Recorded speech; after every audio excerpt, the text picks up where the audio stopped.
So നമ്മളിപ്പോൾ പോകുന്ന ട്രെയിനിൻ്റെ പേര് ഡിസ്കവറി ട്രെയിൻ ആണ് കേട്ടോ. ഇത് ആക്ച്വലി ഒരു സ്മോൾ ട്രെയിലാണ്. ഓൾമോസ്റ്റ് ഒരു 1.6 കിലോമീറ്ററൊക്കെ ഉള്ളൂ. ചെറിയൊരു ലൂപ്പ് പോലത്തെ. പക്ഷേ നല്ല രസമുണ്ട് കേട്ടോ. ഇപ്പോൾ സമയം ഇവിടെ 7 മണി ആയതേ ഉള്ളൂ. സൺസെറ്റിലേക്ക് ഇങ്ങനെ ആയിക്കൊണ്ടിരിക്കുന്നുണ്ട്. ആൾക്കാരൊക്കെ ഇവിടെ സ്വിമ്മിങ്ങും ഫിഷിങ്ങൊക്കെ ആയിട്ട് ഭയങ്കരമായിട്ട് എൻജോയ് ചെയ്യുന്നുണ്ട് കേട്ടോ. എല്ലാവരും ക്യാമ്പ് സൈറ്റൊക്കെ നേരത്തെ തന്നെ ബുക്കൊക്കെ ചെയ്ത് ഇവിടെ വന്നൊരു പീസ്ഫുള്ളായിട്ടുള്ള ഡേ ആഘോഷിക്കുന്നത്. ഇവിടെയാ നല്ല രസമുണ്ട് കാണാനൊക്കെ. ഈ ലേക്കിൻ്റെ ചുറ്റുമായിട്ട് കുറേ പേര് ക്യാമ്പ് സൈറ്റൊക്കെ ബുക്ക് ചെയ്ത് സ്റ്റേ ഒക്കെ അടിക്കുന്നുണ്ട്. അതല്ലാത്തവരൊക്കെ സ്വിം ചെയ്യാൻ വരുന്നുണ്ട്.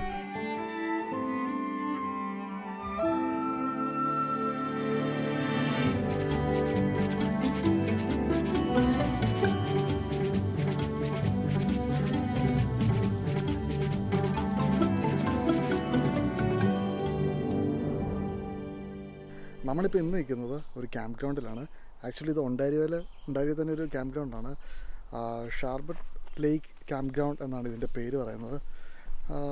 ഷർബോട്ട് SHARBOT ഷർബോട്ട് ലേക്ക് ക്യാമ്പ് ഗ്രൗണ്ട് എന്ന്. എൻ്റെ കറക്റ്റ് പ്രൊനൗൺസിയേഷൻ അതാണെന്ന് എനിക്കറിയത്തില്ല കേട്ടോ. ബട്ട് ഇതൊരു അത്ര വലിയ ഫേമസ് ആയിട്ടുള്ള ക്യാമ്പ് ഗ്രൗണ്ടൊന്നുമല്ല. ബാക്കിയുള്ള ഒണ്ടാരിയോ ക്യാമ്പ് ഗ്രൗണ്ടിനെ വെച്ച് നോക്കുമ്പോഴത്തേക്കും, അതായത് അൽഗൂഗനുണ്ട്, ബോണക്കോ ഉണ്ട്, അതൊക്കെ വെച്ച് നോക്കുമ്പോഴത്തേക്കും ഇത് അത്രയും വലിയ ഫേമസ് ആയിട്ടുള്ള ക്യാമ്പ് ഗ്രൗണ്ട് ഒന്നുമല്ല. ഒരു ചെറിയൊരു ക്യാമ്പ് ഗ്രൗണ്ടാണ്. Highway 7 അടുത്ത് തന്നെയുള്ളൊരു ക്യാമ്പ് ഗ്രൗണ്ട്. ഞാൻ നിൽക്കുന്ന ടൊറൻറ്റോയിൽ നിന്ന് ഓൾമോസ്റ്റ് ഒരു 4 മണിക്കൂർ ജേർണി ഉണ്ടായിരുന്നു. ഒരു 300-400 കിലോമീറ്റർ ഇങ്ങോട്ടുണ്ട്. ഒരു മോൺട്രിയൽ സൈഡ്, ഒട്ടാവ ആ സൈഡിലേക്ക് വരുന്നതാണിത്.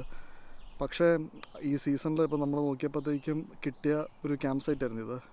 ക്യാമ്പിങ് ചെയ്യണമെന്നുണ്ടായിരുന്നു, അതുകൊണ്ടാണ് ഇത് ചൂസ് ചെയ്തത്.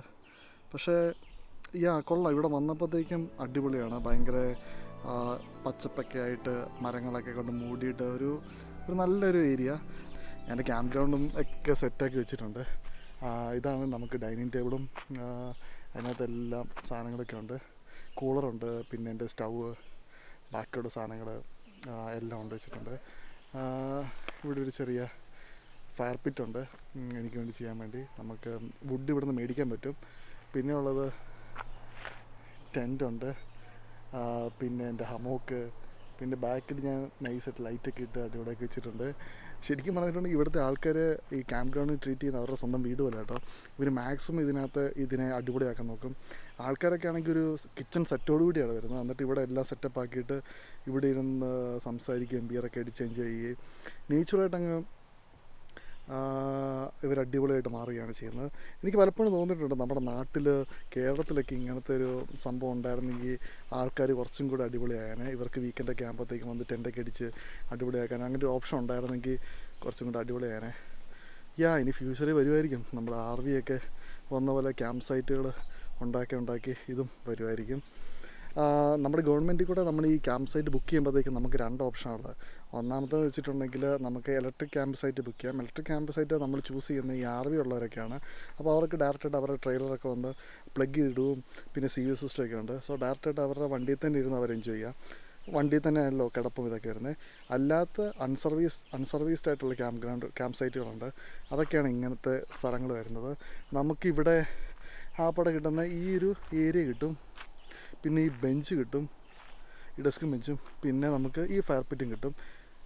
നമുക്ക് ഈ ഡെസിഗ്നേറ്റഡ് ഏരിയ മാത്രമേ നമുക്ക് വുഡ് ചെയ്യാൻ പറ്റത്തുള്ളൂ. കാരണം വൈൽഡ് ഫയർ ഭയങ്കര ഹൈ ആണ് ഈ സമ്മർ സീസൺ ആകുമ്പോഴത്തേക്കും. ഭയങ്കര ഡ്രൈ ആയാലും എയർ, അതുകൊണ്ട് ഈസിലി പെട്ടെന്ന് തീയൊക്കെ പിടിച്ച് വരാൻ ഭയങ്കര സാധ്യത കൂടുതലാണ്. എനിവേ സോ ഇതൊക്കെയാണ് നമുക്ക് ബേസിക്കായിട്ട് ക്യാമ്പ് സൈറ്റ് കിട്ടുന്നത്. ഇവർ അത്യാവശ്യം വൃത്തിയൊക്കെയാണ് ചെയ്യുന്നത്.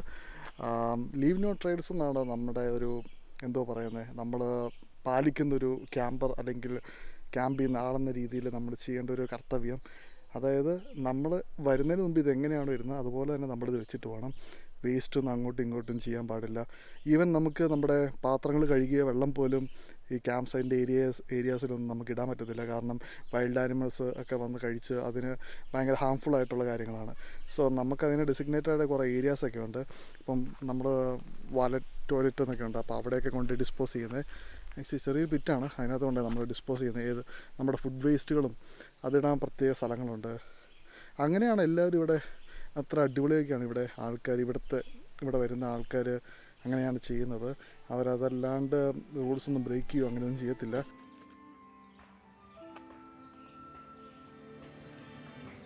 ക്യാമ്പ് ഫയർ എത്തിക്കാൻ തന്നെ നമുക്ക് കുറേ മെത്തേഡ്സ് ഉണ്ട്. നമ്മൾ യൂഷ്വലി ചെയ്യുന്ന സാധനം എന്ന് വെച്ചിട്ടുണ്ടെങ്കിൽ പിരമിഡ് ഷേപ്പിൽ ഫയർവുഡുകൾ ഇങ്ങനെ അടുക്കി വെച്ചിട്ട് അതിൻ്റെ അടിയിൽ ഫയർ സ്റ്റാർട്ട് വെച്ച് കത്തിക്കുകയാണ് ചെയ്യുന്നത്. അപ്പോഴത്തേക്കും അതാണ് ഏറ്റവും എഫക്റ്റീവ് മെത്തേഡും ഭയങ്കര കോമൺ ആയിട്ട് യൂസ് ചെയ്യുന്ന മെത്തേഡും. ഞാനിപ്പോൾ ചെയ്യുന്നൊരു മെത്തേഡ് എന്ന് വെച്ചിട്ടുണ്ടെങ്കിൽ ഇങ്ങനെ ഫയർവുഡ് സ്റ്റാക്ക് ചെയ്ത് വെക്കുകയാണ് ചെയ്യുന്നത്. അതായത് ഓരോന്നിൻ്റെ മുകളിൽ ഓരോന്നായിട്ട് സ്റ്റാക്ക് ചെയ്ത് വെക്കുകയാണ് ചെയ്യുന്നത്. ഒരു സെറ്റ് നിലത്ത് ബേസിൽ പാരലായിട്ട് വയ്ക്കും, പിന്നെ അതിൻ്റെ മുകളിൽ അതിന് പെർപെൻഡിക്കുലറായിട്ട് അങ്ങനെ വെച്ച് അതിൻ്റെ മുകളിൽ ഞാൻ ഫയർ സ്റ്റാർട്ട് ചെയ്ത് കത്തിക്കും. സോ അടിയിലേക്കായിരിക്കും ഇങ്ങനെ തീ ഇങ്ങനെ പതുക്കെ കത്തുന്നത്. അതിൻ്റെ ഗുണം എന്ന് വെച്ച് കഴിഞ്ഞിട്ടുണ്ടെങ്കിൽ ഭയങ്കര സ്ലോ ആയിട്ടായിരിക്കും ഫയർവുഡുകൾ ഇങ്ങനെ കത്തിക്കൊണ്ടിരിക്കുന്നത്.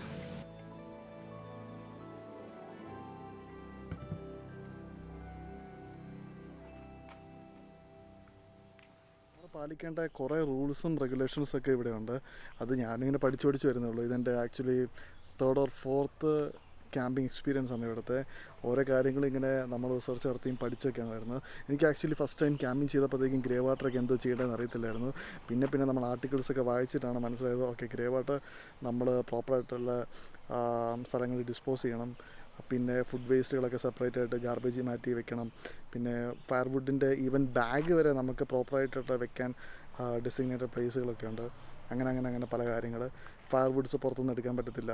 അങ്ങനെ കുറേ കാര്യങ്ങളുണ്ട്. മാത്രമല്ല നമുക്ക് ഒരു 7 മണി 8 മണി കഴിഞ്ഞിട്ടുണ്ടെങ്കിൽ മിക്ക ക്യാമ്പ് സൈറ്റുകളും നോയ്സ് ഫ്രീ ഏരിയാസാണ്. നമുക്ക് റേഡിയോ ഫ്രീ ഏരിയാസ് എന്ന് പറഞ്ഞാൽ സെപ്പറേറ്റ് പോർഷൻ വരെ ഉണ്ട്. അതായത് നമുക്ക് ഒച്ച പോലും ഉണ്ടാക്കാൻ പറ്റത്തില്ല. അങ്ങനെ കുറേ ആൾക്കാർ, കാരണം ബാക്കിയുള്ള ആൾക്കാർക്ക് ഒരു ബുദ്ധിമുട്ടുണ്ടാക്കാതെ വേണം നമ്മുടെ നേച്ചറായിട്ട് ഇഴകെ ചേർന്ന് എൻജോയ് ചെയ്യാൻ. അവരും അതിനു വേണ്ടി തന്നെ വന്നതാണല്ലോ. സോ അങ്ങനത്തെ കുറേ കാര്യങ്ങളുണ്ട് നമ്മൾ പാലിക്കേണ്ടതായിട്ടുള്ള കുറേ റൂൾസൊന്നും ഇതിനെക്കാട്ടും പറയാൻ പറ്റുന്നത് നമ്മൾ പാലിക്കേണ്ട കുറേ കാര്യങ്ങൾ, ഒരു നല്ല ക്യാമ്പർ ആവാൻ ഒക്കെ ചെയ്യേണ്ട കുറേ കാര്യങ്ങളൊക്കെ ഉണ്ട്. സോ അതൊക്കെയാണ് നമ്മൾ നോക്കുന്നത്. മോസ്കിറ്റോസിനെയൊക്കെ നമ്മൾ ഓടിച്ചു വിടാൻ വേണ്ടി മെയിൻലി യൂസ് ചെയ്യുന്ന ഒരു ബഗ് സ്പ്രേ ആണിത്.